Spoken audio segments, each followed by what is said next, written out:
27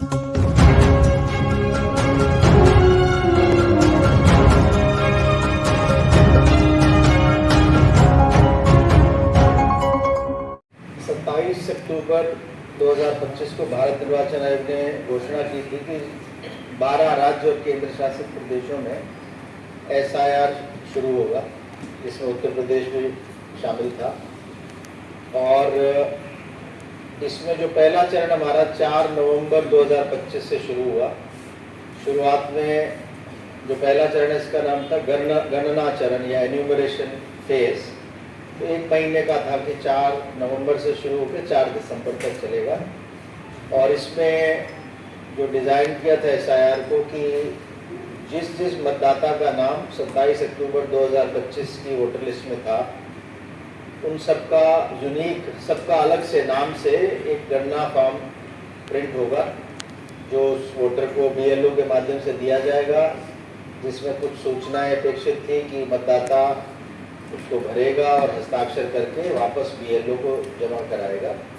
तो उस समय हमारे 15 करोड़ 44 लाख से अधिक नाम थे उत्तर प्रदेश की विधानसभा और लोकसभा में प्रयुक्त होने वाली मतदाता सूची में।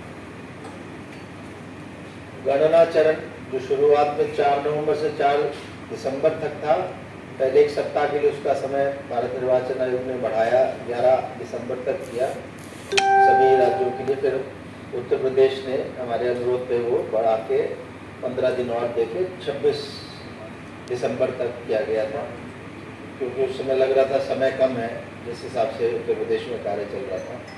गणना चरण में हमारे बड़ी संख्या में नाम ऐसे थे जो 27 अक्टूबर 2025 की मतदाता सूची में थे, लेकिन 6 जनवरी 2026 को जब हमने ड्राफ्ट इलेक्टोरल रोल प्रकाशित की, उसमें से वो नाम निकल गए। 2 करोड़ 88 लाख से अधिक थे। उत्तर प्रदेश में मतदाता सूची के विशेष प्रकार पुनरीक्षण को लेकर प्रशासन पूरी तरह सक्रिय दिखाई दे रहा है। इसी कड़ी में आज बिजनौर में मुख्य निर्वाचन अधिकारी ने मीडिया से बातचीत कर अहम जानकारी की। उत्तर प्रदेश के नवदीप रिंवा मुख्य निर्वाचन अधिकारी द्वारा आज बिजनौर के कलेक्ट्रेट सभागार में विशेष प्रकार पुनरीक्षण कार्यक्रम को लेकर एक प्रेस वार्ता आयोजित की गई। इस दौरान मुख्य निर्वाचन अधिकारी नवदीप रिंवा ने बताया कि मतदाता सूची को अधिक सटीक और पारदर्शी बनाने के उद्देश्य से विशेष प्रकार पुनरीक्षण अभियान चलाया जा रहा है। उन्होंने कहा कि इस अभियान के तहत नए मतदाताओं को जोड़ने, मृत अथवा स्थानांतरित मतदाताओं के नाम हटाने और मतदाता सूची को अद्यतन करने का कार्य किया जाएगा। प्रेस वार्ता के दौरान उन्होंने अधिकारियों को निर्देश दिए कि अभियान को पूरी गंभीरता और पारदर्शिता के साथ चलाया जाए, ताकि प्रत्येक पात्र नागरिक का नाम मतदाता सूची में शामिल हो सके। उन्होंने आम नागरिकों से भी अपील की कि यदि उनका नाम मतदाता सूची में नहीं है या किसी प्रकार की त्रुटि है, तो वे समय रहते संबंधित बूथ लेवल अधिकारी या निर्वाचन कार्यालय में संपर्क कर संशोधन करवा सकते हैं। प्रशासन का कहना है कि इस अभियान का मुख्य उद्देश्य अधिक से अधिक पात्र नागरिकों को मतदाता सूची में शामिल कर लोकतंत्र को और मजबूत बनाना है। कि इसको 6 तारीख है तो इसको 15 दिन और लेके 21 मार्च तक सारे फॉर्म्स का निस्तारण कर दिया जाए। और सुनवाई, नोटिसों की सुनवाई 27 मार्च को हमने डेट रखी है, ताकि 10 अप्रैल से पहले हमारा सारे डेटा कंप्लीट हो जाए और उसको हम 10 अप्रैल को अपना फाइनल वोटर लिस्ट प्रकाशित करें। आज राजनीतिक दलों की बैठक हुई थी। सबसे पहले ज़िले में जब आए तो उन्हीं के साथ बैठक की, तो उसमें कुछ उनके सुझाव थे, कुछ चिंताएँ थी जो उन्होंने व्यक्त की।